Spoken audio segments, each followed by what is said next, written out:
Hey guys, welcome to another Patreon tutorial. In this one, I'm going to show you how I painted this puffin using watercolour. So I'll just run through the supplies that I'm using.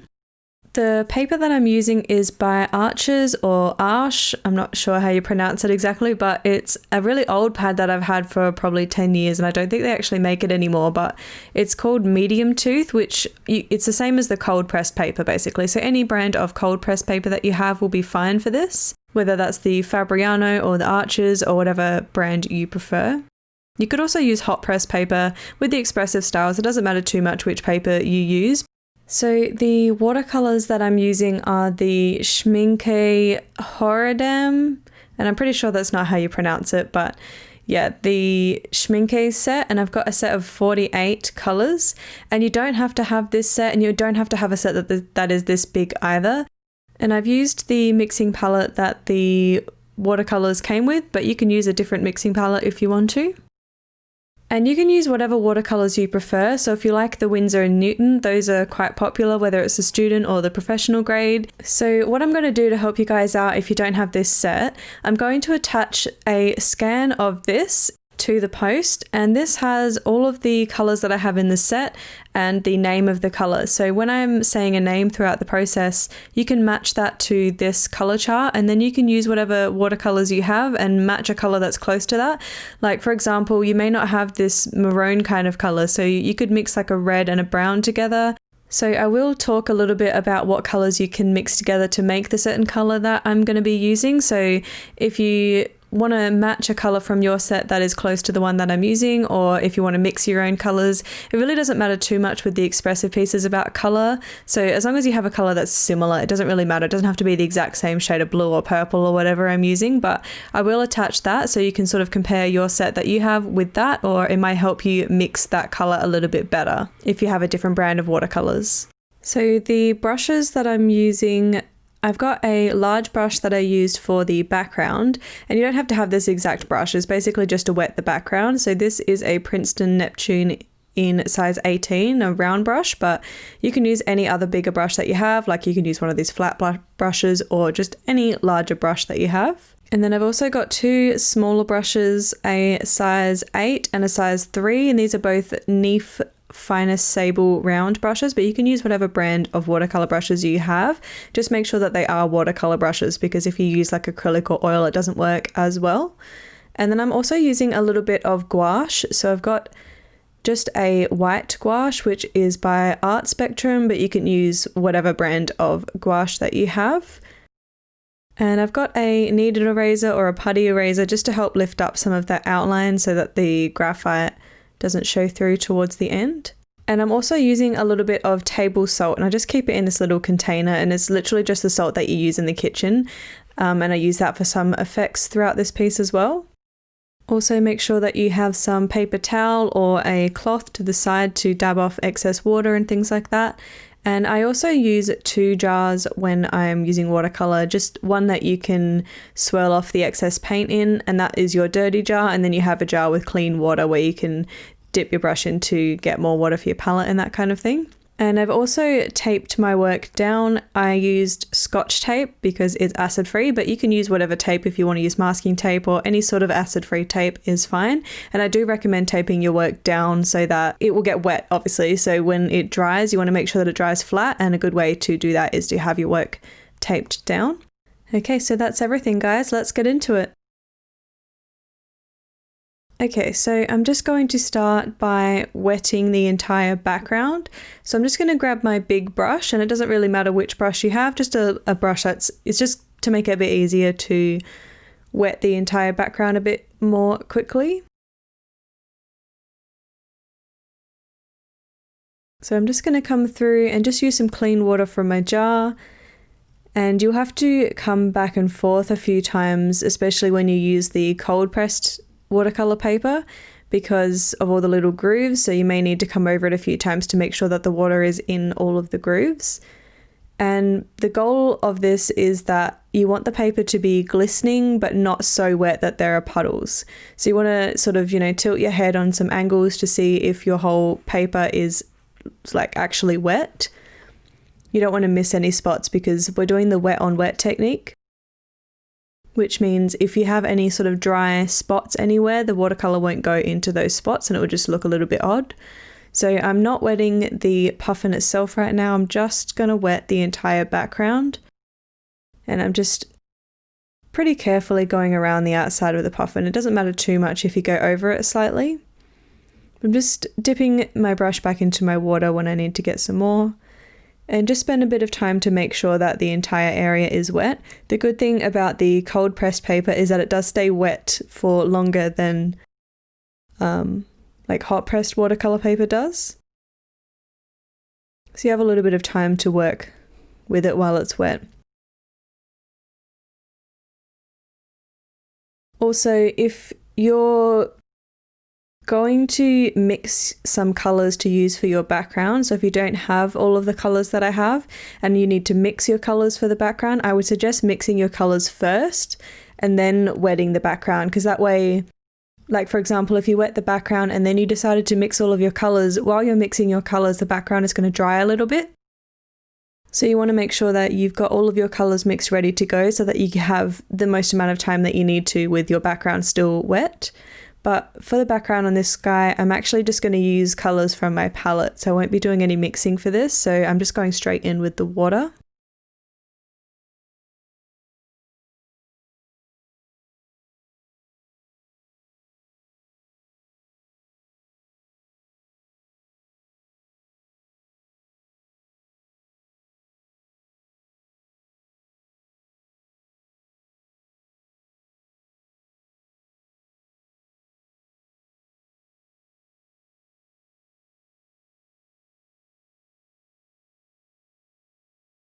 So just take your time to make sure the entire area is damp, and then I'll get back to you with the next step.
Okay, and I'm going to grab my number 8 round brush, and I'm just going to go into my Delft blue. I've just taken a little bit of water from my jar to do this, and because this is an expressive piece, you can add your colors wherever you like.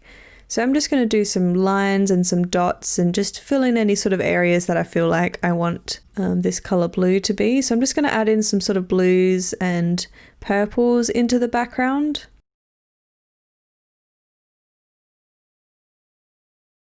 For my piece, I'm going to keep the sort of bottom and a little bit up the sides a little bit darker than the top area, just because I like the way that looked. So I'm going to sort of use my darker colors towards the bottom, but if you want a lighter background over the entire background, or you want to do more purple or more blue or whatever you like, you can just do whatever you like with this. That's the beauty of expressive pieces. You can do whatever you like, and you can do some lines, or you can do some big blobs, or paint in entire areas if you want to. But I'm sort of going to keep this color because it's a little bit darker, more towards the bottom. And if you are mixing your colours, this is basically, you can use any blue that you like, but this is more of like a primary kind of blue, so any sort of middle blue that you have will be fine. Like an ultramarine blue or something like that. And I'm just realising that I didn't have my paper quite wet enough towards the beak here, so I'm just adding a little bit more water and I'm just spreading the paint that I've got there up a little bit. So I just want it to spread out a little bit.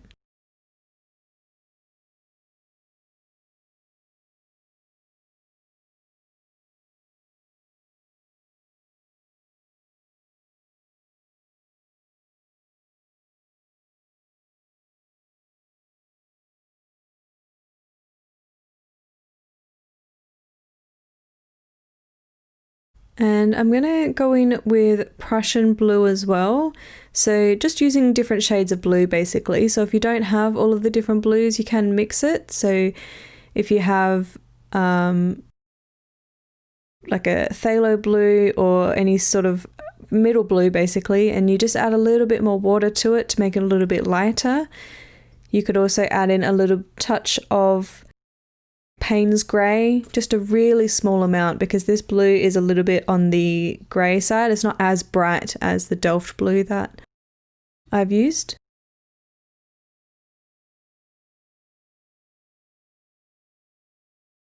And again, I'm just using this in some of the gaps that I left from the other blue there. But you can put yours wherever you like.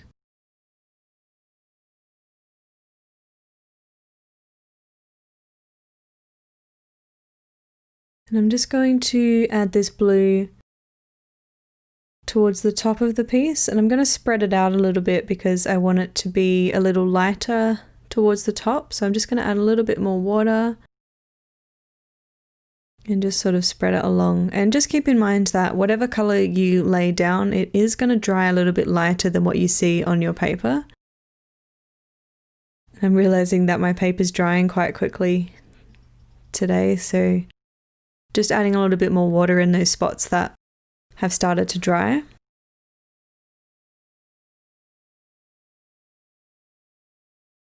And because my paint is still wet, by going underneath that with the wet paintbrush to make the paper wet again, the paint was still spread into that area. Whereas if everything has started to dry, including the paint, just let it all dry completely and then come back over the top once it's dry with another layer of just water, and then go back through and start adding in your colors again.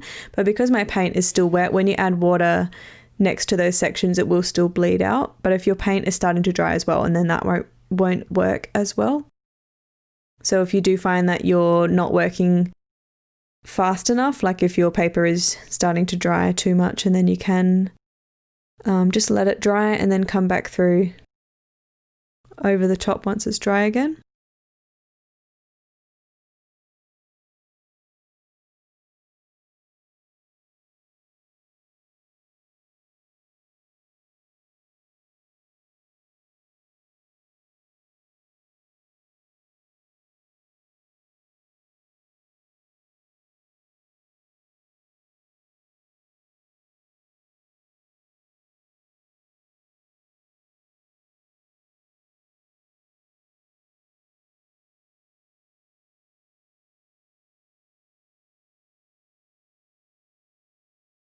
So I'm going to take some manganese violet,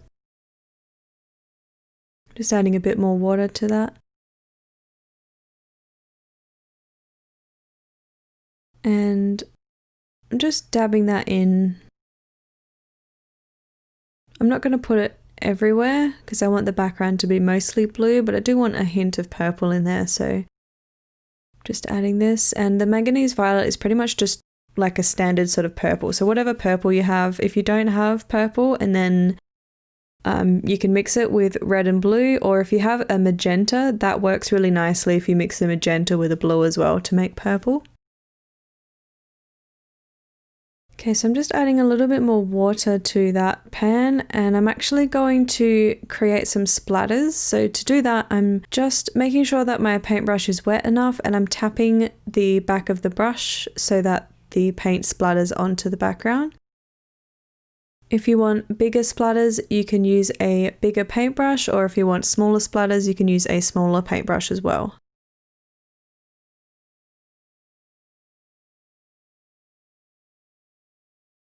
And I'm just coming back to that Prussian blue, adding a bit more water so that I can do some splatters. And because my brush was a little bit more wet this time, some bigger splatters have come off of the brush as well. And you can do as many or as little as you like. If you want lighter splatters, then of course just use a little bit more water with your paint. And then I'm going to do the same with the Delft blue.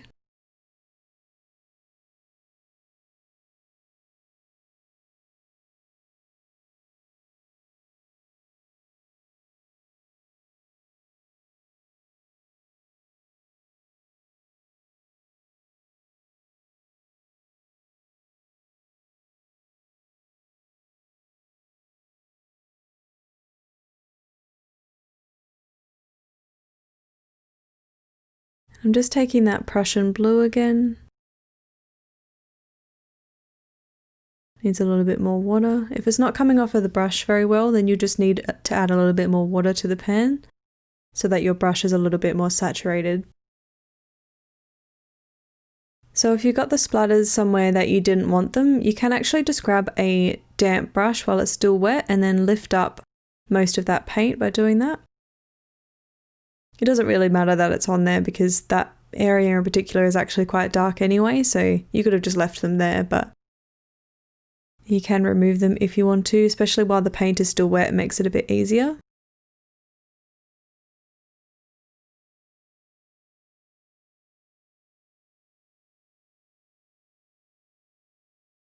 Alright, and then we're going to come in with some of the table salt. So I'm just going to grab a pinch of that and just sprinkle it over any areas that I want this kind of starry effect. And you can put as little or as much as you want of this. It will take a little bit of practice to know how much salt creates the effect that you're after, but I just added a little bit more towards the puffin itself, so I sort of left the corners and the edges alone. And then I'm going to wait for it to dry naturally. Sometimes I suggest using a hairdryer to let it, to help speed up the drying process, but if you did use table salt, you want to let that dry naturally so that it can do its thing properly. So I'm going to come back to that once it's completely dry and start on the next layer. So I'm just coming through with a kneaded eraser to help lift up a little bit of that outline, and I like using these instead of the normal erasers because with a normal eraser you have the potential to damage the paper if you press too hard, and it also lifts up pretty much all of the outline, whereas if you use a kneaded eraser you can sort of press and lift and it will lift up some of the outline and just leave a little bit visible. And because we're going to be painting over it, you won't really see the outline anyway when it's this light, but you want to be able to see it so that you know where to put your paint, obviously. Okay, so I'm going to grab the number 8 round brush and I'm just going to wet that and then use that to wet the beak area. And I'm just sort of going into the orange area of the beak, not so much the darkest part. So I'm just coming around, just being careful on the edges of the beak and on the edges of where the darkest part is to not get that wet, because you don't want the colours to bleed into that area. You just want to wet the area that you're about to work on.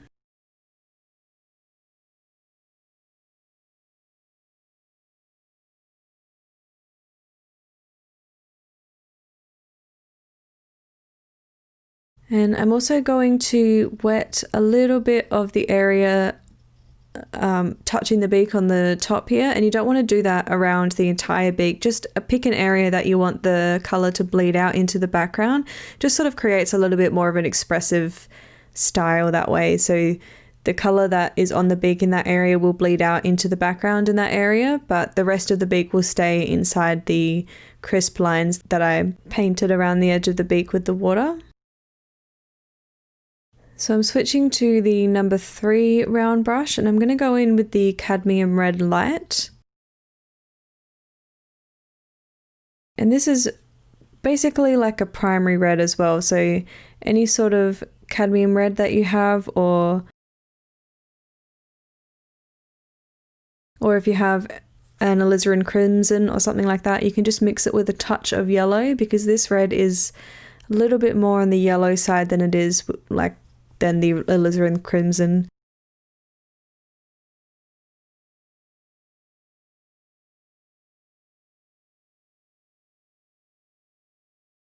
And I'm basically using this to fill in the entire orange part of the beak that we've done. And I'm leaving a little bit of a gap where the lightest part of the beak is. So there's sort of a line next to the dark area. There's a little bit of a line of red, and then it goes into this really light sort of pale yellow color, and then the beak is pretty much orange after that, or orangey red. Then I'm taking transparent yellow, and this is kind of like a yellow ochre mixed with a little bit of sort of cadmium yellow. So it's a really light yellow color that is a little bit more on the ochre side. So I'm just using this in that light yellowy orange color there. And I'm also just adding a little bit throughout the beak as well, just to brighten it up a little bit.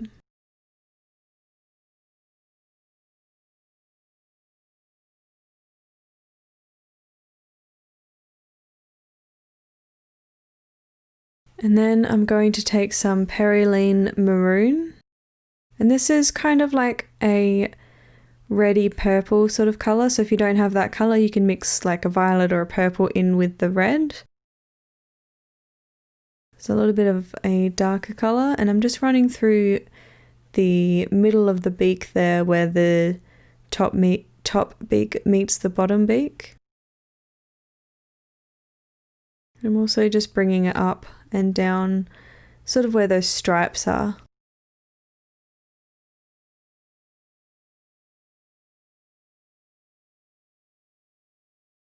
And I'm actually going to come back with the damp brush and just lift up a little bit of that maroon colour where those lines are, so it's not as dark there. But because the beak is wet, it will bleed out a little bit. Just sort of softening out that line so it's not as thick or as dark. So I'm just using a damp brush that's not really wet, just slightly damp, and then I'm dabbing it off on some paper towel and lifting up any areas of paint that I want to be a little bit lighter. So you're basically erasing the paint, if that makes sense. So you just use your damp brush and then lift up the paint, dab it off, and then come back through and lift up more if you want to make it a bit lighter. Just make sure that your brush is not too wet when you do that. So this is cadmium red light again, and I'm just adding a little bit more paint because it's really, really light, and I know that I want the beak to be quite a bit darker and like more vibrant color than that. So just coming back through and adding some of this color back into the beak to brighten it up.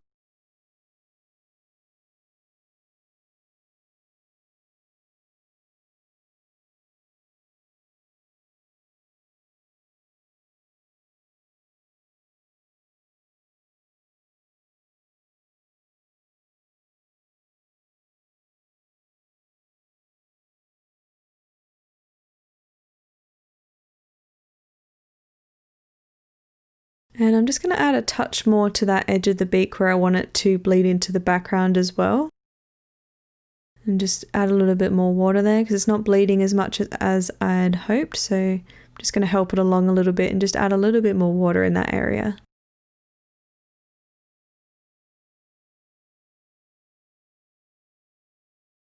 And I'm just going to come in with a couple of splatters using that same color as well. And I'm not going to add too much of that colour there, just a touch near the beak there, just to give it a bit more of an expressive technique there. And then I'm coming back with the damp brush again and lifting up some of that paint again. So the bits that I'm lifting up, I'm sort of following the little ridges in the beak.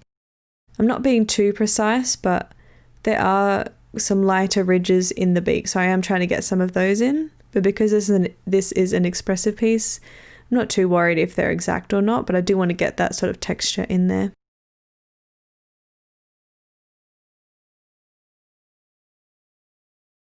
So for my expressive watercolor pieces, I tend to use the wet on wet technique the most. So by doing this technique, everything it's blended out a lot more softly than if you went on top of a drier paper with a wet brush.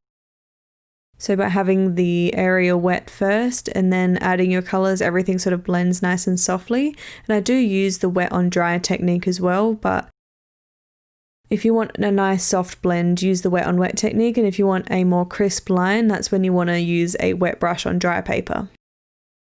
Alright, and while that area is drying, I'm just going to come through with the bigger brush, the size 8, and I'm going to wet the dark area that goes over the top of his head.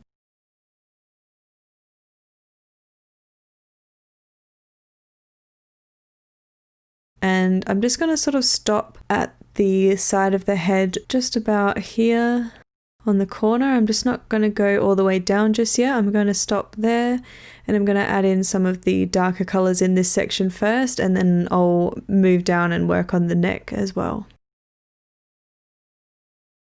So I'm just doing the same thing where I'm wetting a little bit of the background, so that way when I add my colors it spreads out in that area, but you don't want to do that over the entire edge of the puffin. You just want to do it a little bit in a specific area that you choose so that it gives a nice expressive effect. Or you don't have to do it at all if you don't want to have that effect there.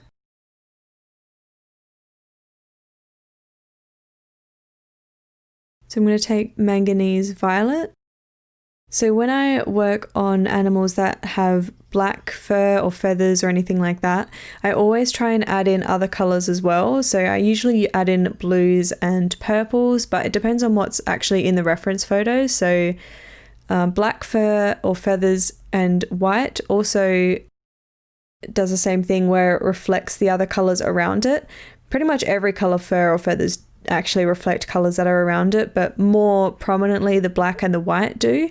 So you'll find that if you zoom in on your reference photo, or you hype up the contrast, or you do color swatches and things like that, you'll find that there are actually a lot of hidden colors in the black and the white areas. So I always make sure that I add in other colors in there as well. So I'm going to take Perylene Violet, which is a slightly darker maroon sort of purple color.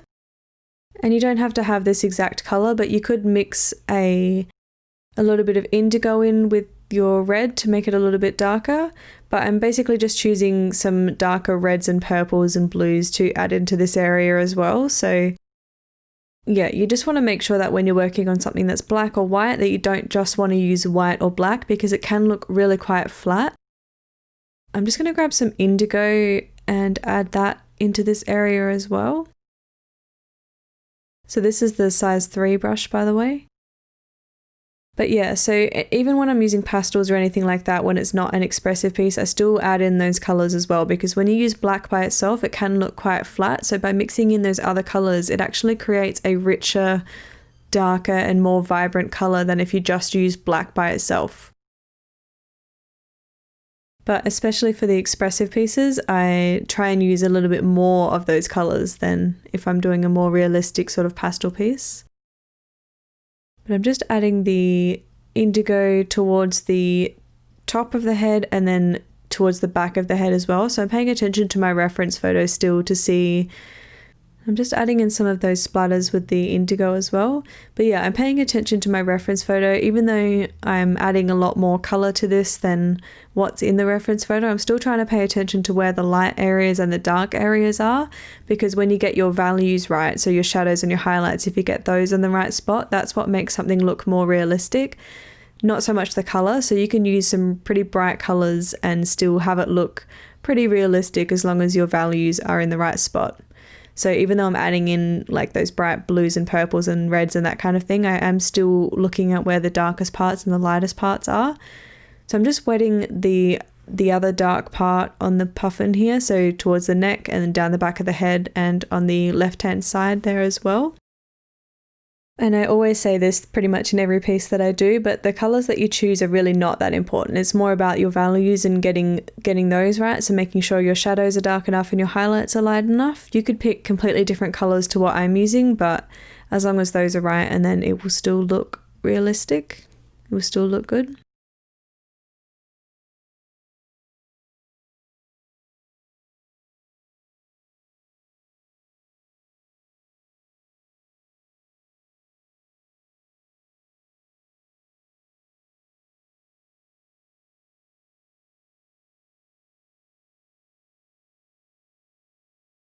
So I'm going to come in with the manganese violet, and we're going to use pretty much all similar colours to what we used on the head there. So I'm just going to add manganese violet pretty much to the entire area first.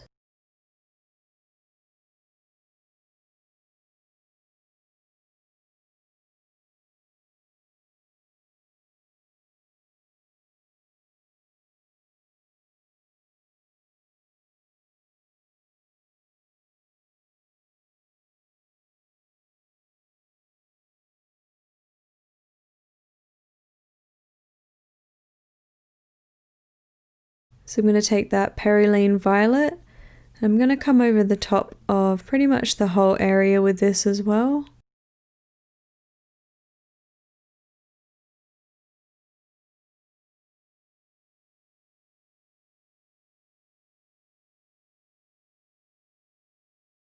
And I'm just going to take this colour up into the background a little bit as well. Just in that one spot again, you don't want to do that sort of effect everywhere, just pick a sort of area that you want to do that in.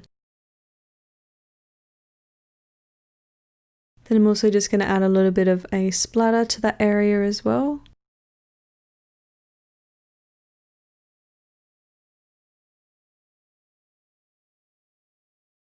And I'm actually just going to take that same colour and do a couple of splatters a bit higher up as well on the background, just to make it a little bit more cohesive.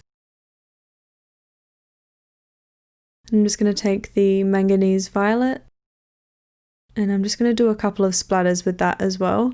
And because most of the background is dry, except for those little bits that I wet that's close to the puffin, because the background is dry, those splatters that I'm adding there are not going to bleed out as much, so you get a sort of different kind of effect than what we started with. So this is indigo. I'm just darkening up some of this area towards the right hand side. It's a little bit lighter on the left hand side of the puffin there, so I'm just making sure that I'm using the darker colours towards the right hand side.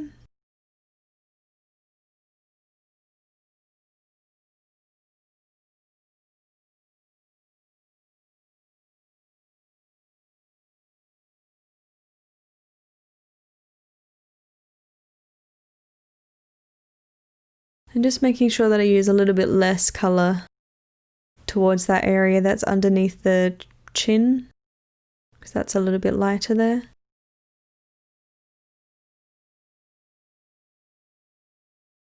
And I'm just grabbing the cadmium red light. I'm just going to add a few more splatters to some of the background as well, because I just want it to be a little bit more of that red colour from the beak throughout the piece. So I also added a little bit on top of the dark area on the bird as well, because that will create a nice sort of effect there. And I'm just going to grab some Prussian blue. Just do a couple of splatters over the top of the dark area as well. It will just give a nice effect when it dries, because when you add more water or more paint like in a blob like that on top of an area that's already wet, it kind of creates this sort of cloudy effect as it dries. So by adding a little bit of colour in there as well as the water, so that it creates a different kind of effect rather than just having a big black blob.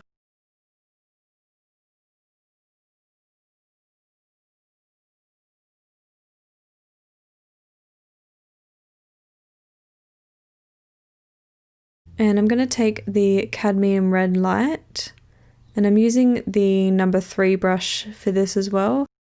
So I'm just going to come around the edge of the eye where it's got that red sort of border around the eye. And I'm making sure that I'm not leaning on my artwork, so you don't want to smudge the wet paint obviously. So just carefully outline the edge of the eye where you can see that red colour. And you want to make sure that this area is dry. We didn't actually wet it at all, so it shouldn't be wet, but if it was wet, it would bleed out into all the areas around it. So this is the wet on dry technique. So this is what you want to do if you want any crisp lines, any details or anything like that, because it won't soften out into the areas around it. It will stay as a crisp line because the paper's not wet.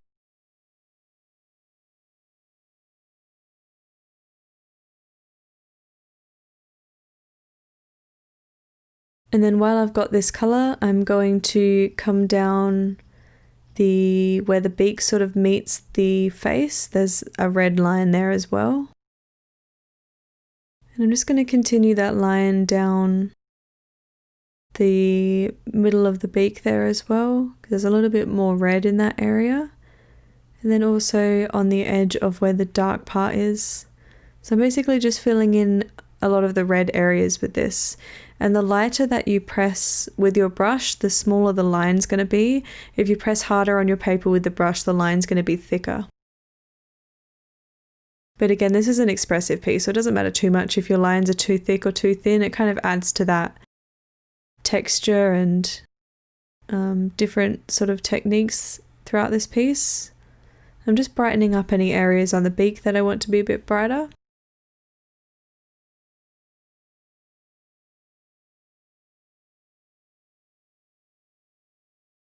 Okay, so I'm just going to use just a damp brush. I'm just going to soften out the edge of this.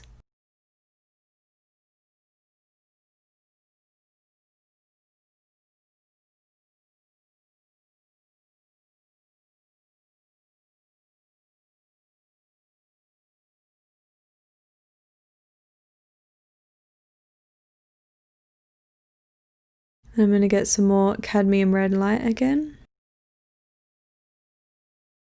I'm just going to roughly block in where this, I don't even know what that is, that little area next to the beak there.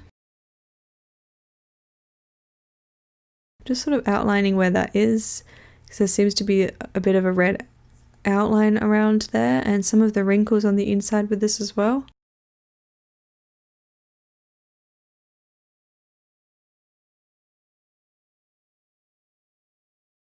Okay, and then I'm going to take some indigo and I'm going to use this on the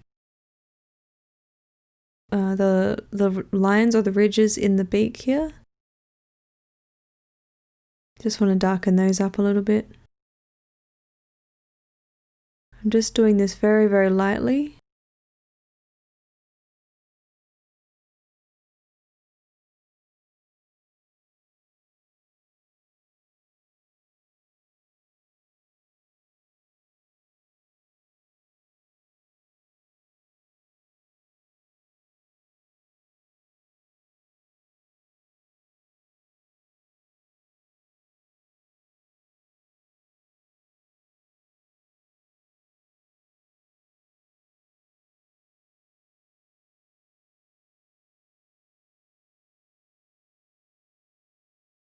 And I'm just smudging it out a little bit so it's not such a harsh line. You can just use a damp brush for that.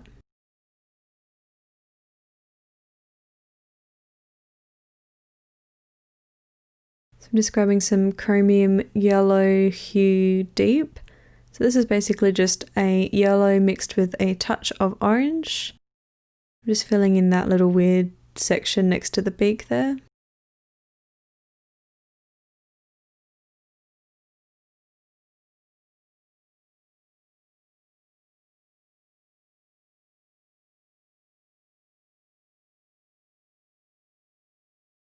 Coming back to that cadmium red light, I'm just adding a little bit more of this into that area so it will bleed out as it dries.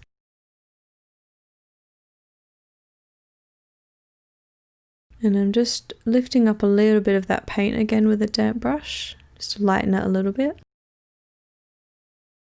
And you can start to see on the neck there how that effect is happening, where the kind of creates this like cauliflowery effect where the water has sort of made the paint spread out a little bit. Okay, so I'm just going to wet the darkest part of the beak here, and I'm just using the bigger brush for that. So I'm only using 2 brushes throughout this, or 3. I used a bigger one for the background, and then I'm using 2 for the puffin, so this number 8 or the number 3. So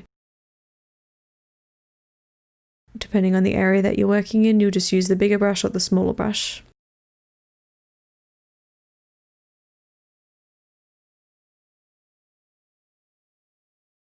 I'm just going to come in with that manganese violet, and I'm pretty much using the same colours that I used in the other dark areas, and I'm using a lot of the same colours throughout the entire piece because that way it makes a more cohesive piece of artwork. I'm just going to take some indigo and just add that to the bottom area and then a little bit on the top. And so even with that red colour that we used on the beak, I used that same colour on the eye area and also did a couple of splatters onto the background as well. So you don't want to just use, I'm just grabbing Perylene Violet.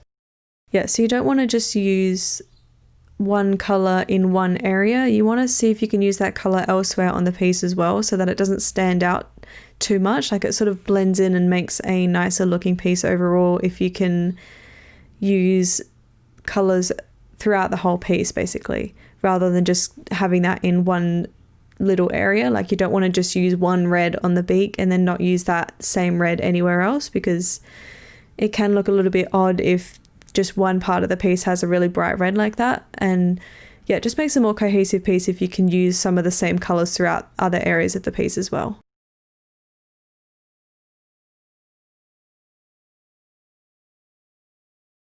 So I'm just using a damp brush to lift up some of this paint a little bit.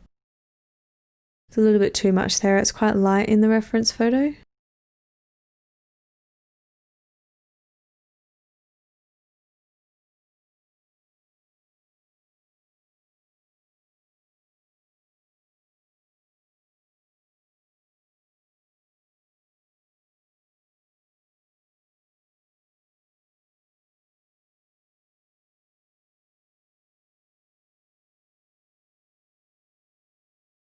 So just coming back to that cadmium red light again, and I'm adding more of this to the beak because it's just not bright enough yet.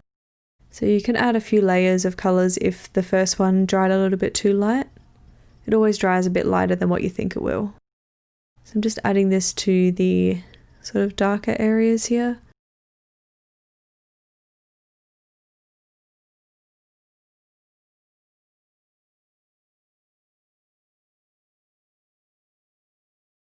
And then while this dark area on the beak is still wet, I'm actually going to take some of that red and add it so that it bleeds out a little bit into that area.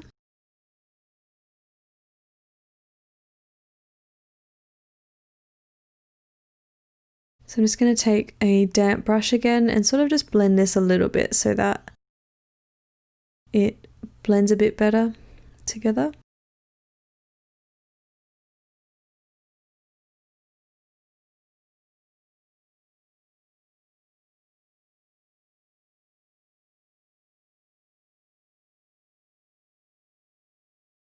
Okay, and I'm just going to grab cadmium orange hue and I'm just going to add that to the bottom part of the beak. There has a bit more orange on it than that top area, and I've just added a little bit on that really light sort of pale yellow colour there as well, and a little bit on the actual beak itself.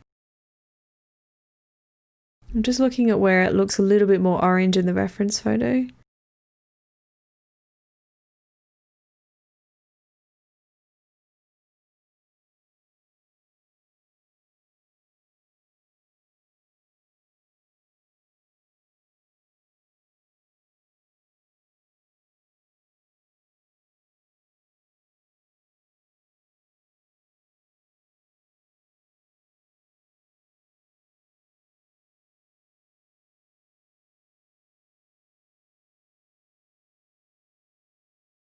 Okay, so I'm just going to grab some chromium yellow deep hue and I'm going to mix this on my palette because I'm going to add quite a bit more water to it so that I can get a light version of that colour. You can't really see it, it's a bit off the screen there, but I've just mixed quite a bit of water in with that orange colour so that it's a nice pale colour to add to this section here.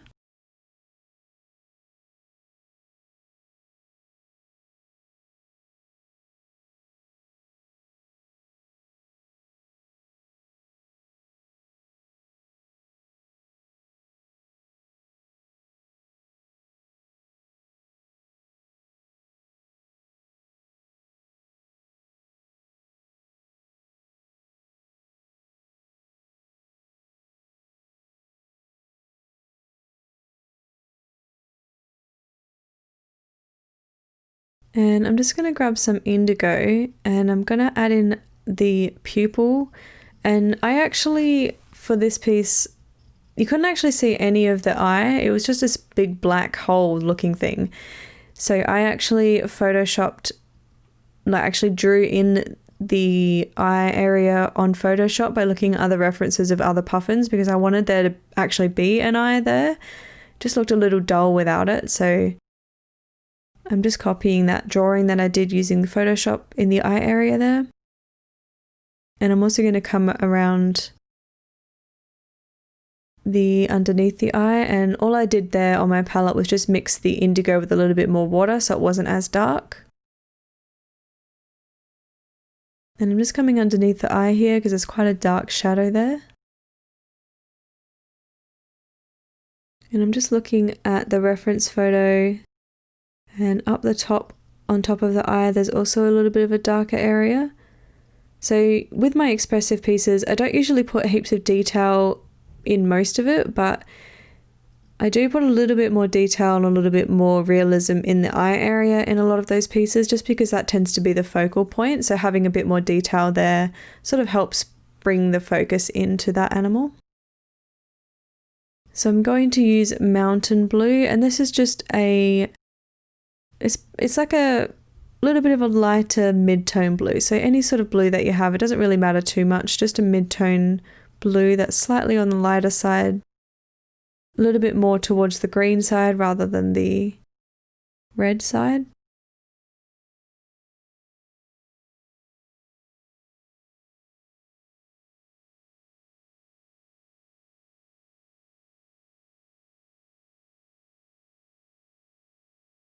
So I'm going to take that Perylene Violet. There's a little bit of a darker area underneath this thing that's here. So I'm just going to add that bit of a line there.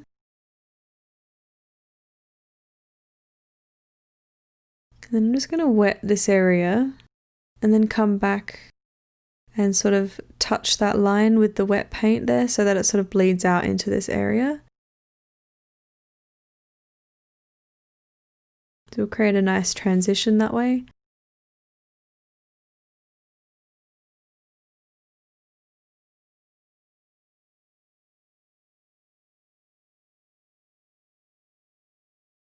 The area on the left is a little bit lighter, so I'm just using a tissue to lift up some of that excess paint so that it can stay a bit lighter on the left there. So just want a nice soft transition to fade into a really light colour there.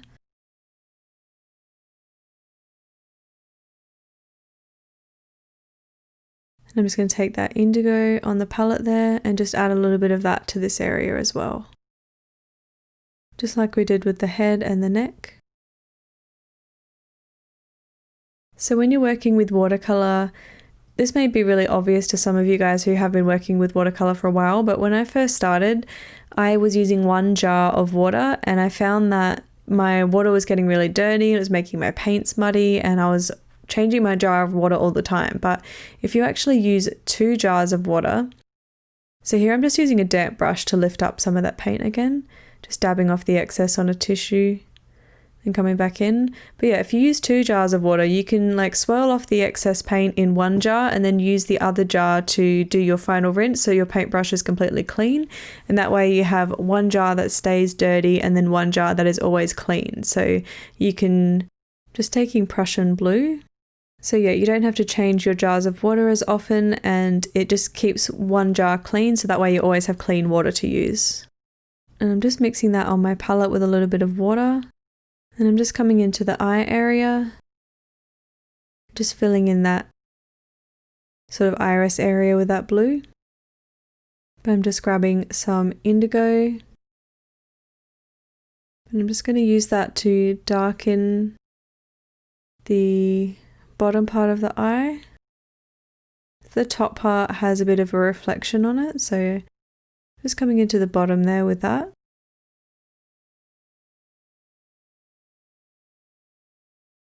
And I'm just going to come through with that damp brush again and just lift up a little bit of the paint on the beak. I just want it a little bit lighter where that sort of pale yellow colour is. And anywhere else that I want to be a little bit lighter. And yours is going to look a little bit different to mine because that's the nature of watercolour. So before everything dries, I'm basically just coming through with the brush and lifting up any paint where I want it to be a little bit lighter, or sort of blending out any areas that might be a little bit too dark or too harsh. But don't be too fussy, especially with something like this. It's supposed to be fun and expressive and doesn't have to be perfect.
Okay, so I'm just going to let the artwork dry and then I'll come back in and we'll start working on the white part.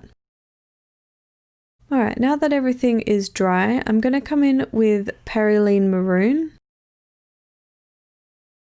And I'm just going to add that to my palette here. Just add a bit of water to that, because I want it to be a little bit lighter.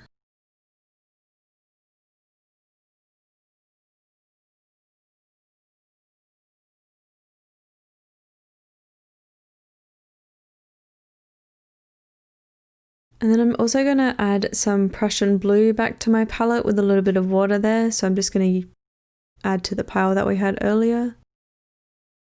So I just want a little bit of a light colour of both of these. So we're going to go into the white area. So you want it to be a little bit lighter than what's straight from your palette. But I'm also going to add a touch of the manganese violet to that colour as well, just to give it a bit more of a purple tinge to it. And then I'm going to come through and wet the entire white area of the face. And this is like what I was saying earlier when we were doing the background. I've mixed my colours that I'm going to use first. So that way, once I've wet my paper, I have the entire time to add my colours to that wet area rather than spending time mixing colours after I've wet the piece, because it will start drying by the time you finish mixing your colours. So if you're going to mix anything, you want to do that first and then wet your piece. So again, spending a little bit of time just making sure that the entire area is glistening but not too wet, so you don't have any sort of puddles or anything like that. Just make sure the entire area is damp.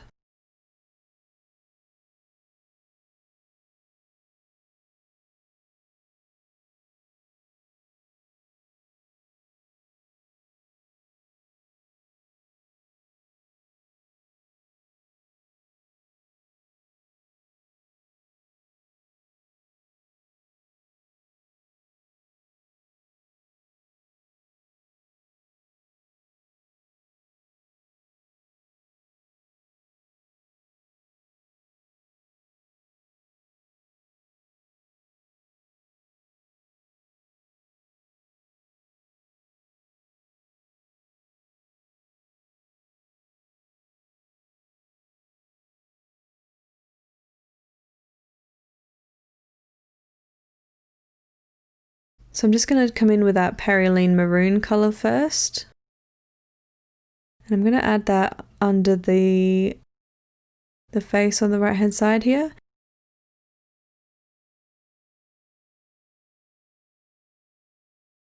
And I'm just going to add a bit more Prussian blue to the mixture that I've got there. I'm also going to add that to the face as well.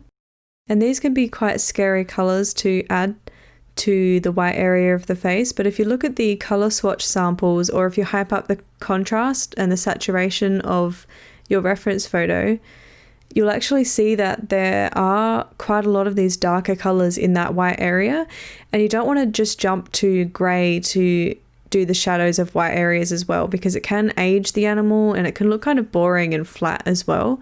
It just looks a lot better if you can try and see those colours in your reference photo. So in the colour swatch samples, there are quite a lot of blues and reds and just not grey basically in the shadow areas of the white part. So I'm accentuating that a little bit more than what's in the reference photo because it's an expressive piece, but I'm adding in those colours instead of using grey basically. And I'm coming in with a really washed out version of that blue to add to some of the white areas as well, just so that they're not stark white, and so that the blues and things that we've added here will blend out a little bit into a lighter colour, so that it doesn't look as harsh between the lights and the darks.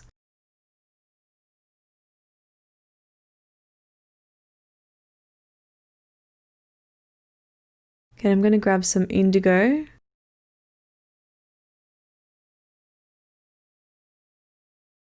And I'm just going to come underneath. I have put a bit more water in that as well, so it's not as dark as when you take it straight out of the pan, but just coming in underneath in that shadow area there and towards the top, underneath the eye. And just keep in mind that this does dry quite a lot lighter.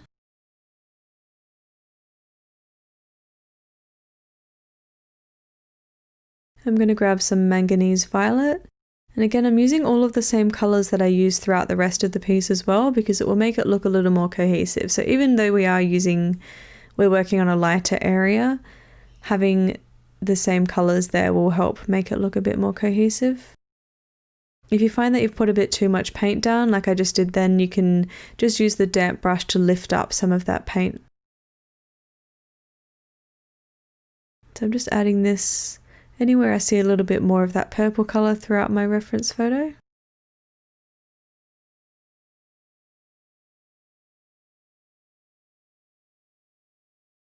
I'm just taking some of that Perylene maroon colour again, adding that towards the bottom. Just needs to be a little bit darker there. And just keep in mind that it will all soften out as well, so it will look less harsh than what it looks now. It will soften when it's drying. Just adding that same colour and just making it a bit more watered down in those areas that are a bit lighter.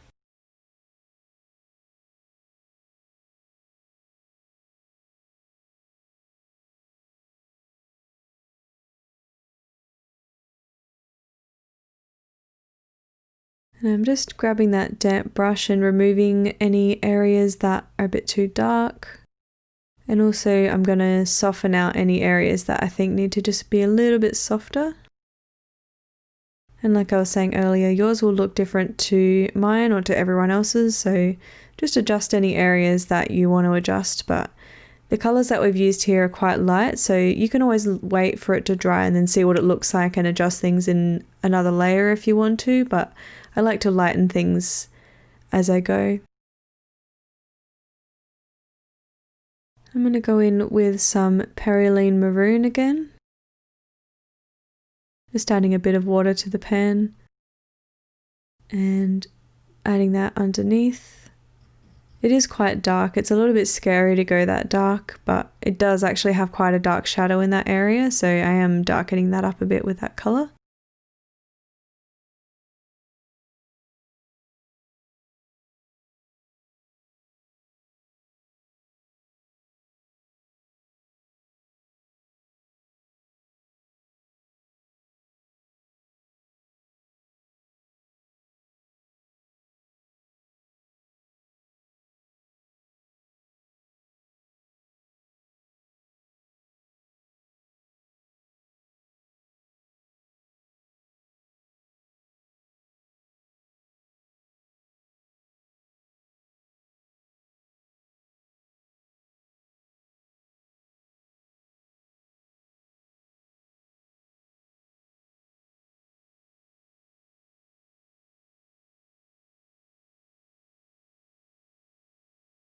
And coming back into that Prussian blue again, just adding a bit more blue there as well.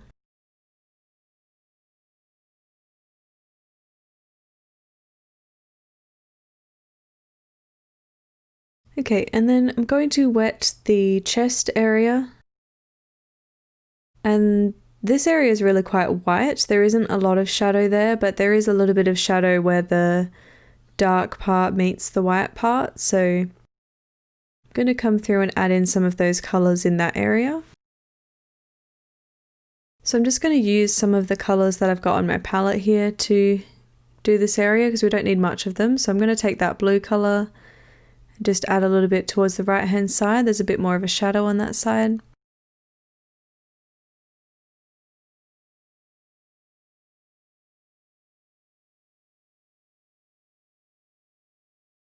And also a little bit towards the top as well.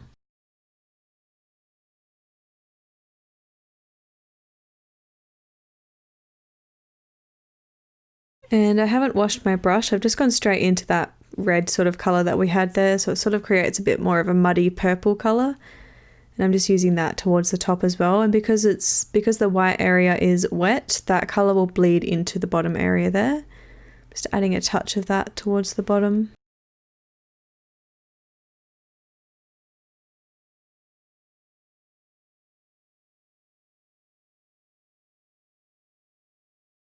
And I'm just going to add a touch more blue to the eye area. So I'm just using the blue that I've already got on mixed here with a little bit more of that Prussian blue. And just coming into that eye area again, just darkening it up a little bit.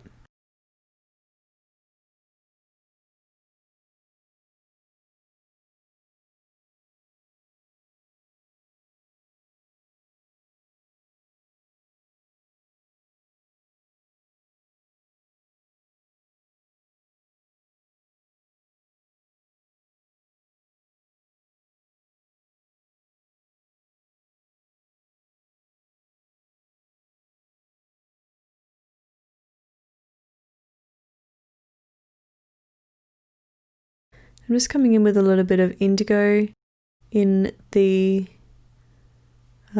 crease of the beak there, and also up into those little grooves in the beak as well.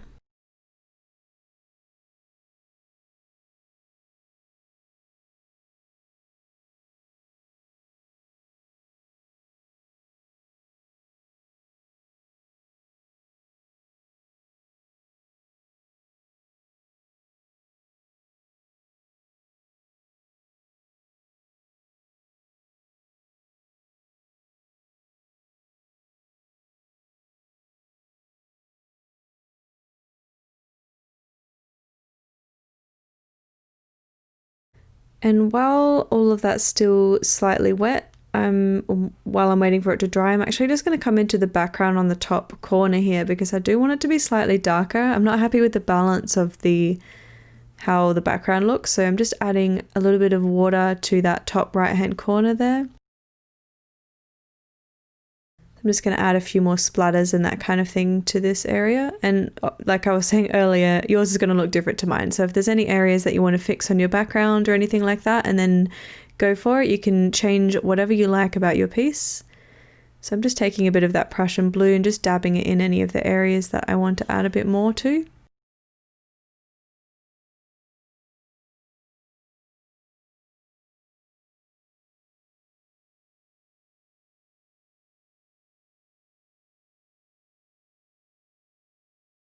I'm also just adding a bit more of the Perylene Maroon as well.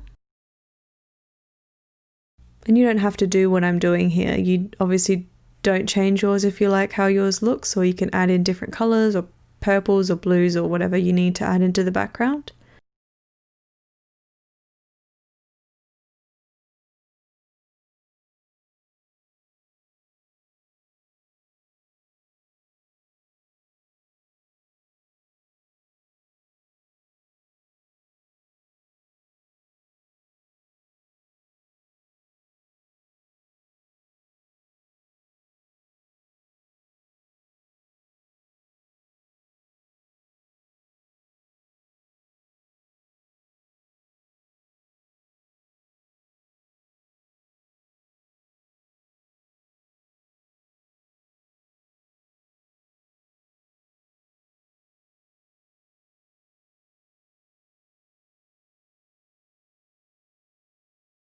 And while I'm working on the background, I'm also just going to add in a little bit on the bottom left-hand corner as well.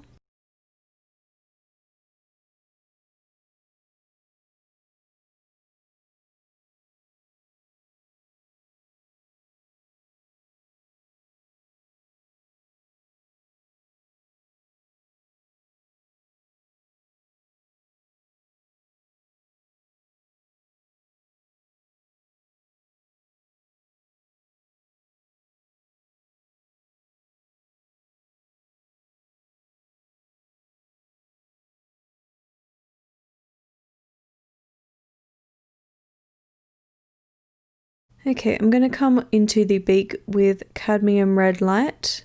I'm just going to brighten up pretty much the entire area again.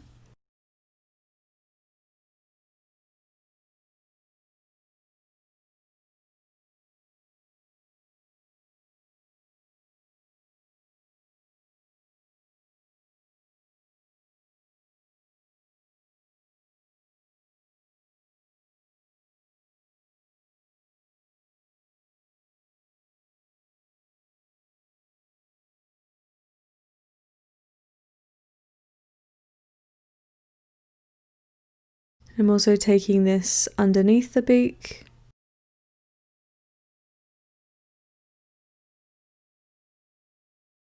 And around the edges as well. The colours always dry quite a lot lighter than what you expect them to dry.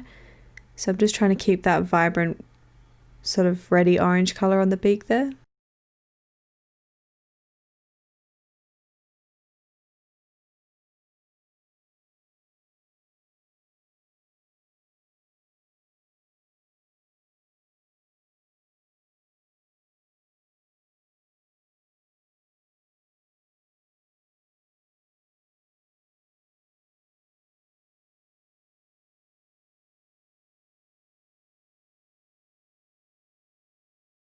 Okay, so I'm just using a little bit of white gouache. I've just put a blob to the side that you can't see on the screen there, but I'm just going to come in with that into some of the areas of the painting.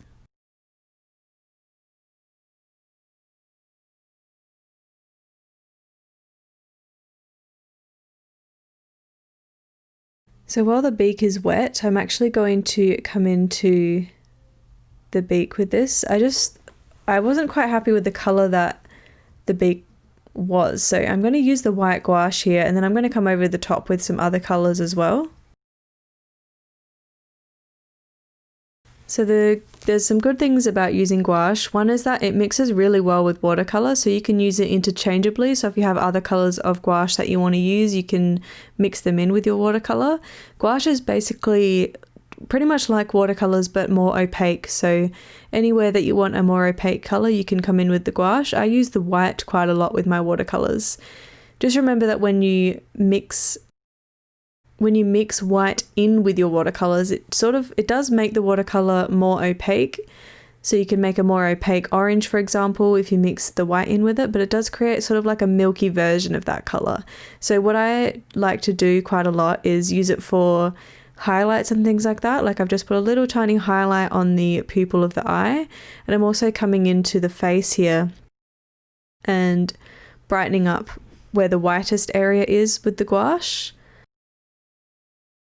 But you can also come over the top of that with other colors as well. So if you want to lighten up the area like I'm doing on the beak, you can paint it with the white gouache, and then you can come back over the top with watercolor once it's dry. So it's really quite versatile to use that. I know that there are watercolor purists out there that don't like using any white or any gouache because, you know, you're supposed to use the white of the paper to have to create your whites. But I don't know, in my opinion, this is an archival way of doing it. It's light fast. There's just no issues doing it, other than some people don't think that it's like, they kind of just think that it's cheating. But I don't know, in my opinion, I like the way that it looks. It's easier. It's just really useful to get the highlights in, and there's really no reason why you can't do that. So I like using it for my expressive pieces, especially for doing splatters and things like that as well. So yeah, it's quite a versatile paint to mix with your watercolors. And it really helps fix mistakes and things like that. So I'm basically coming through with this in any areas that I want to lighten up, in any areas that I want any highlights. So any areas on your painting specifically, if you look at your reference photo and you notice that certain areas are a bit too dark, and then you can use the gouache there. You still want to make sure that your values are right, like I was saying a bit earlier. Even if you're doing an expressive piece, because you're using so many different colours, you can't really rely on colours or anything like that to make it look realistic. So to make sure that your form looks right, so to make sure that it actually still looks like the animal that you want it to look like, making sure that your highlights are in the right spot and are as light as they need to be, and having your shadows in the right spot and as dark as they need to be is quite important. So make sure that you fix up any areas that need to be a bit lighter with the gouache. And I've decided that I'm pretty much going to come over the entire beak, because I feel like the red that I had there was a little bit dull, and sort of it just kind of looked a bit like a muddy, darker red, and I want it to be more of a vibrant sort of orangey red. So I'm pretty much coming over with gouache on the entire beak. And also when you're working with this, the more water that you add into this white gouache, the more transparent it'll be, so the more see-through it's going to be. So you'll be able to see some of the colours underneath with the more water that you add in. But if you don't add much water in with it, it's going to be really opaque and really bright and vivid. So I'm just going to come in with that cadmium red light while the gouache is still wet, just to tint it that colour a little bit. This will just really lighten up that beak.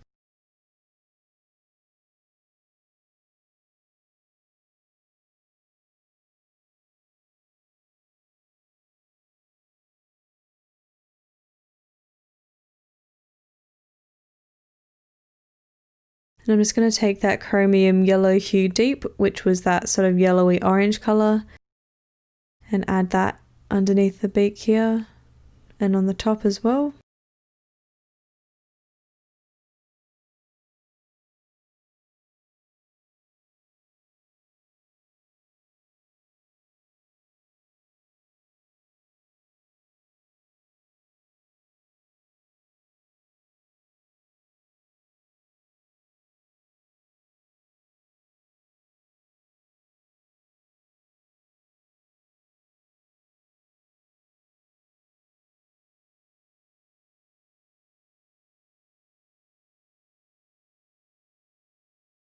And then while that's drying, I'm going to darken up the neck and the head area. So I'm just coming in with indigo for that. And I have added quite a bit of water. It looks quite dark right now, but it does dry quite a lot lighter than this as well.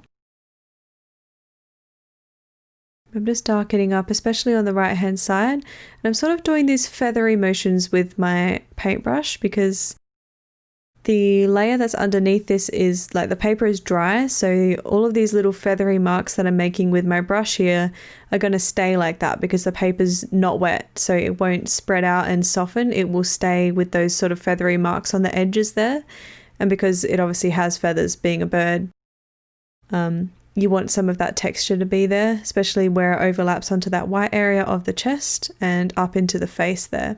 And I've just used a little bit more water on the left hand side there so that it's a little bit more see-through, so you can see some of the colours underneath, whereas on the right hand side I've used a little bit more paint and less water, so it is a bit more of a stronger colour there. So again, I'm paying attention to where the darks and the lights are, so the lights are a little bit more on the left hand side. It's not that much lighter, but it is still quite a bit lighter than the right hand side, so I'm paying attention to things like that.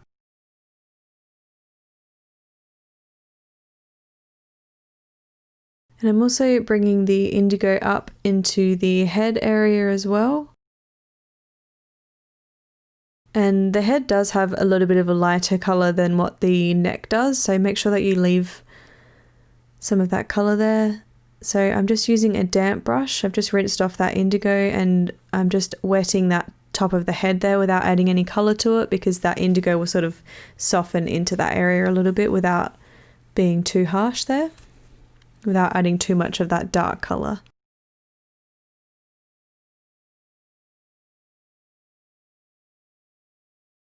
I'm just grabbing some of that Prussian blue.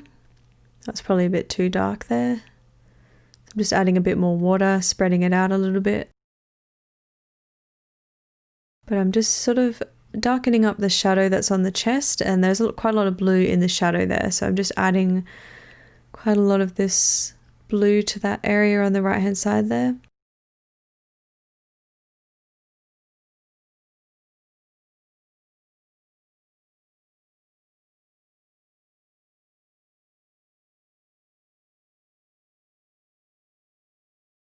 And I'm just using that, what's left over on my brush of that blue, just to add some really subtle shadows throughout the rest of the face here.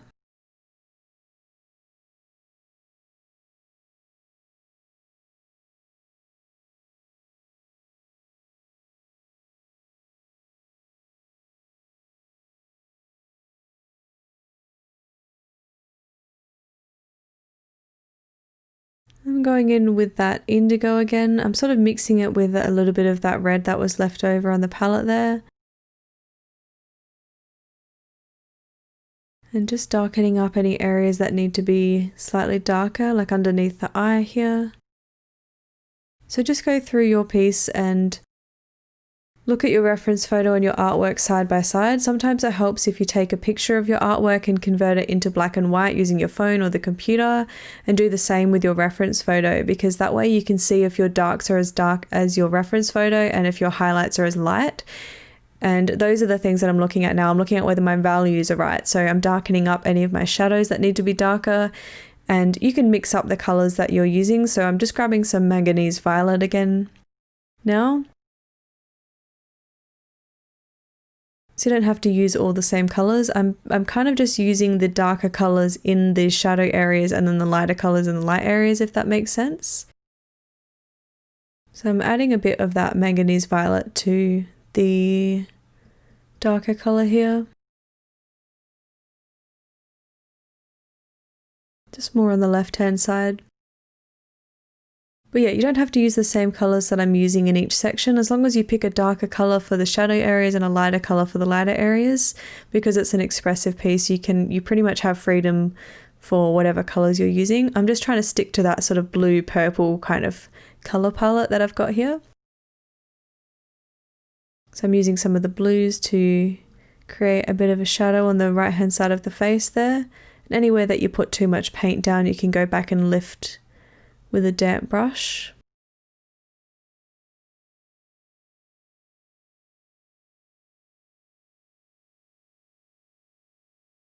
And I'm taking the Perylene Maroon, just adding a bit of water to that, and I'm just going to come into where the neck meets the chest. And then I'm just coming back through with a damp brush underneath that, so that way it will bleed down into the chest area.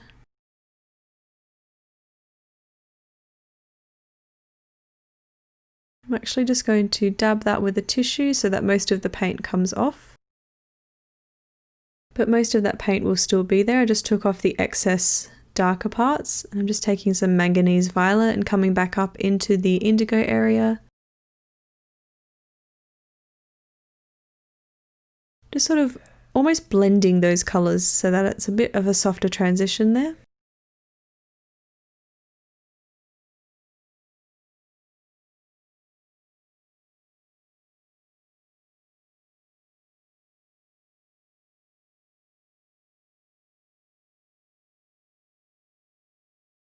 And then I'm just mixing some indigo with some manganese violet just to create a darker sort of blue purple colour, and just coming into that dark bit on the face underneath, like where the beak is there.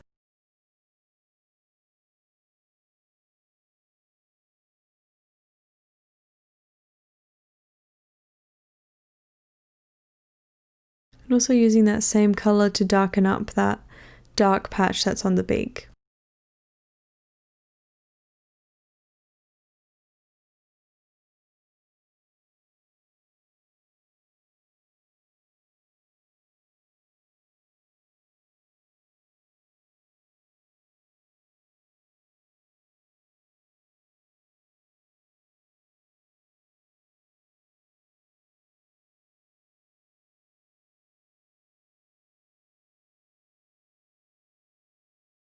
And I'm just grabbing that chromium yellow hue deep, which is that orangey yellow, mixing in a bit of water with that.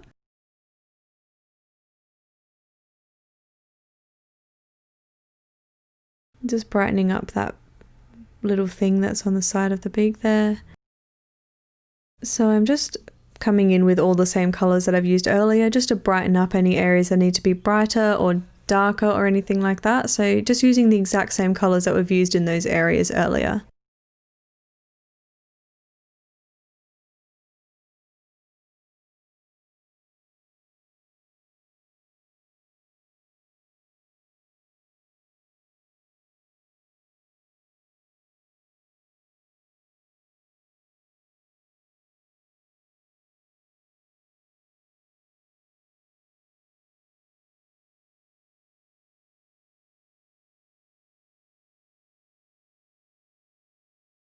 And I'm coming back to that white gouache.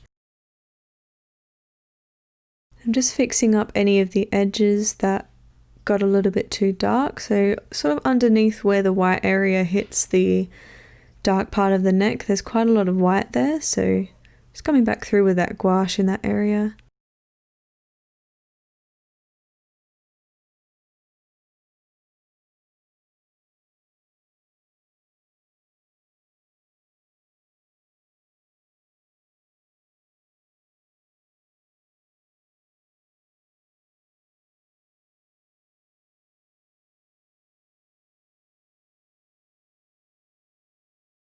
Then I'm also going to use that to create some splatters as well, because I find that having big dark areas like on the neck there is just a bit distracting. So I'm just going to splatter some white gouache in it while it's still wet so that it bleeds out a little bit and just creates a nice sort of effect there.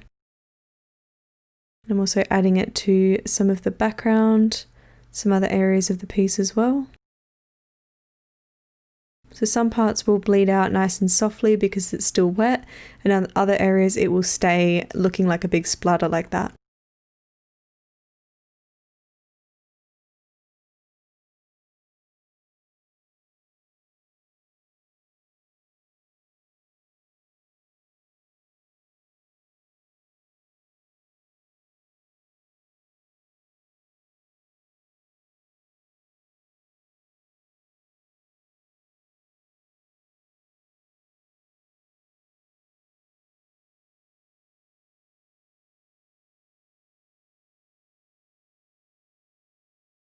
And now that the beak is almost dry, I'm just going to come back in with that cadmium red light again and just brighten up the beak. So that's more of the bright vivid colour that I was after. Just got a little bit too muddy with those darker colours that I had in there earlier. I've got a little bit of water mixed in with this so that when it dries it will dry a little bit transparent, so you'll be able to see some of that colour underneath.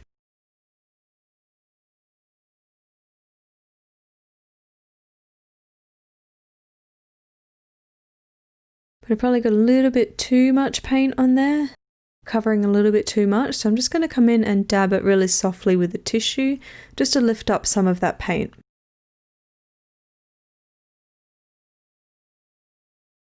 So I'm just grabbing some Prussian blue and brightening up this area on the top of the eye.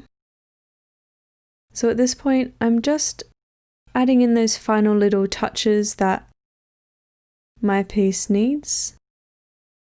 If you're struggling to know what to add or to check or to fix on your piece at this point, you can take a picture of your artwork and actually just zoom in on a certain area, like zoom in on the beak or zoom in on the eye, and then compare it to your reference photo. So you might notice that way when it's like zoomed in that much, that you'll be able to see certain things that you might want to change on your piece in comparison to your reference photo. So I just added a little bit of that Prussian blue to the face there and sort of blended it out with my brush to soften out that colour.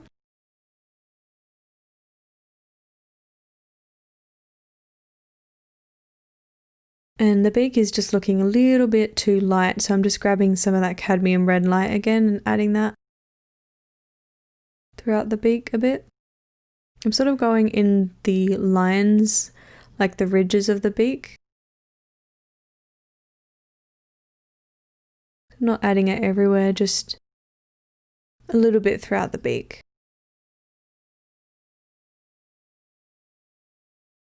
So now's the time to do your final adjustments, adding any splatters or anything like that that you want to add in, or changes to the background and that kind of thing. So just doing those final touches.